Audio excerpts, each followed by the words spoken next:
It's exactly how it struck me when I read it again Yeah, good tonight. choice. This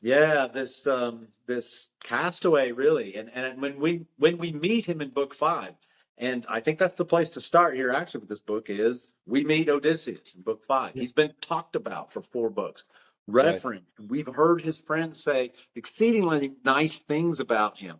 Mhm. We heard Menelaus say, "I'd clear out a whole town for him if he wanted to move out here with us," and and it's amazing. But Telemachus has sort of been our perspective on him or our vision on him. He's only heard things about him. He's never met him. He doesn't know him. Just like the reader at this point. Right. So the Yeah, first time we meet him is in this book.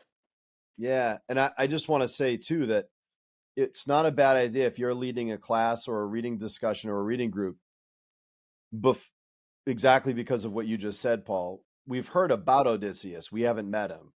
And Yeah. it's not a bad conversation, not a bad question to have people journal on it or just to discuss it, which is, what are you expecting when we meet him? Yes. Based on what we know, what are you expecting? Yeah. Because I don't, even though we know some things, I don't think we're going to fully expect what we get in book five. Yes. And it yields some really interesting answers I've had from students over the years that, I've asked them to journal about that kind of question. What do you expect to find? Who's this superhero? And they have a superhero in mind, usually, if anything. Mhm. And that's not what you get when you meet him in book five the first time. Mhm. Not even close. And so it is nice. It is a good exercise to do, is to have students begin. It also encourages them to take this approach that I think Jay and I have mentioned over and over, which is to bring your authentic, genuine self to the book. This is a book for Yeah. people. You are a people. Bring your human Yeah. person to the book Right. and get yourself on paper. What do I expect from this? What am I thinking? Yeah. And then test it against what you find. Yeah. So Can I just say one quick thing on that? And Paul and I, unfortunately, we can talk about the book for a long time and then teaching for a long time. And we want this discussion to be sort of an organic hybrid of those two things. But I just want to say that I find that in teaching, and I probably have fallen into this trap, I think it's an easy trap. With modern books, it's easier, just superficially easier for kids to relate to them in certain ways. So often we'll ask, their sort of subjective opinion about those books. Whereas with canonical books, particularly old canonical books, they can be more museum pieces meant to be analyzed sort of like an insect under a microscope. And I yes, think really good books written at any time should be dealt with both in an objective way and a subjective way. yeah. Because if it's a good book, it can be held to, we could like take our time with it and ask questions of it and analyze it. That's fine.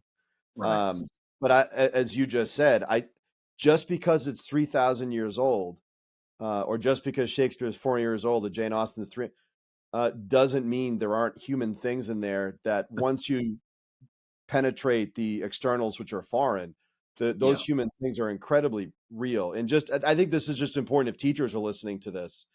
Hmm. Be okay with reader response subjectivity because it's a great book and it almost doesn't matter what you talk about because it's Yes. all good, it's all rich, and it's all worth talking about. I had two classes today that discussed books 5 to 8, and I'm not going to dive deeply into what we talked about because we're Yeah. just talking about. But one class talked about book 5 almost exclusively, and another class talked about the relationship between manliness and humility. They Hmm. were two utterly different focuses, and both were fine. And I think with that's when people ask me like what I think a great book is, um, it's inexhaustible. And Yes. one of the Yes. characteristics is it's like a great record. You can listen to it over and over and over again, and there's always something new to discover. There's always something new to react to. Right. Yeah, we should dig into book 5, but I don't know. I think what you said was important. No, that's good. That's good. And I like what you said too there. I mean, if whatever your students are talking about, if you haven't found it in the book yet, just keep looking. It's there. You just haven't seen it yet. It's Yep. almost never off topic. But Yeah. um so So do you want maybe to start with a a quick summary, Paul? what's that? You want to start with a summary? Just Yeah, a I was quick gonna say. summary of book 5? Yeah, why don't we do that? The All right. space it's much shorter than book four, Hmm. which is nice. and it basically has two scenes, I think, maybe three, I don't know.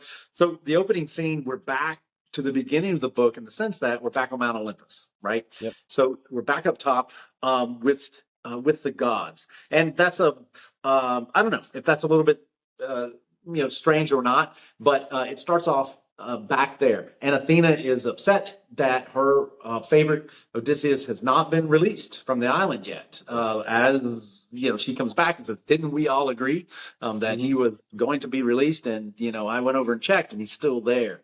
Yep. That's not cool. Zeus is like, yeah, okay, well, whatever, let's get it done. So Hermes calls Hermes over, his favorite son, sends Hermes down. Hermes, send the message. Go down and tell Calypso she's got to let him go. She can't flout the will of the gods. And so Hermes is, on the job, and so he shoots down and tells Calypso. It's then tells Calypso that she needs to let Odysseus go. So it's then we first meet Odysseus. What's he doing when we first meet him? He's sad, Paul. He's crying on the He's beach. crying. As one of my guys said today, it's like he's at an all-inclusive resort in Aruba and he's still not happy. Well, it's true, because Hermes is like taken back a little bit when he comes to the island. Like, wow, this place is awesome. He thinks it's beautiful. Yeah. And so the Even to god's a like, god, man, it says in the translation, even to a god it is. yes, yeah. So they're having a To great be time. honest, it's an echo in Paradise Lost where Satan goes to Eden for the first time, pre-fallen Eden. Yeah. And I think Milton stole Satan's reaction to Eden from Homer. He's very similar. He's like, and he's an angel. He lived in heaven for a long time, and he's almost speechless in the face of such beauty. Yeah, through Uh, his beauty. Well, yes, it's like, the conversation between Calypso and Hermes we'll probably talk about is really, yeah, really interesting. She doesn't say, "Oh, whatever you want, whatever the male gods want is fine."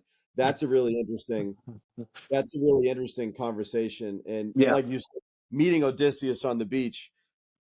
I don't think my students have generally expected him to be a puddle of tears right away.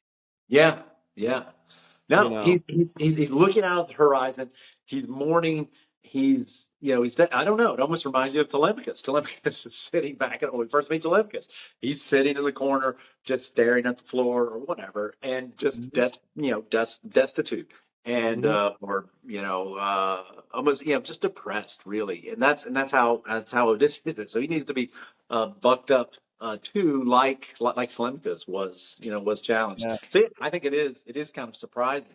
So Hermes delivers the message, and he kind of wags his finger at Calypso and says, and next time, can the commentary just say yes, and we'll get into the commentary, that she, yeah, that she offers free of charge, and then yeah, she comes and lets Odysseus know. So as the chapter goes, she comes and lets Odysseus know that she's going to let him go, and she'll even help him out a little bit. He is suspicious, as we will find, he always is. But it's oh, one of the first deep characteristics we come to find out about him, and it starts in the first time we meet him. So he's very yeah, suspicious. But she swears an oath. I won't play any tricks. I'll only help you as if it were myself. And she yeah, does. She helps him, sends him out, gives him directions, tells him how to navigate to get yeah, to the next closest land, and using the stars and whatever. And so he sets sail.